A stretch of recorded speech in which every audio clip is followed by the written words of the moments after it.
Taylor, thank you. A local entrepreneur is shutting down operations after receiving a cease and desist from the Brown County Public Health and Human Services Department. Mary Piacenti sitting down with that owner now to talk about the sudden closure in a story you'll only see right here on Action 2 News. Mary? Chris, Mercedes Johnson started Stay Woke Brew less than 2 months ago. And while she says the decision from the health department was heartbreaking, it isn't the end for her business. Johnson making custom coffees out of her kitchen for thirsty customers on Facebook, a practice the Brown County Public Health Division says is illegal without a license.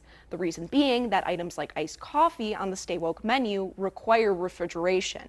Johnson saying she started selling her coffee after garnering some popularity on social media and didn't know she needed a county-issued license. She adds that after a talk with the health department and getting some help from other local businesses, she's renewing her food safety training, getting proper permitting, and hopes to reopen soon. I hope that we can continue doing this and that it doesn't have to stay on pause for long, because it is something that me and my daughter do enjoy doing together, and we love making the community happy and smile. Brown County Public Health saying cease and desist being sent to people selling food out of their homes is a fairly common practice, and most individuals they work with go on to run successfully licensed establishments. Chris?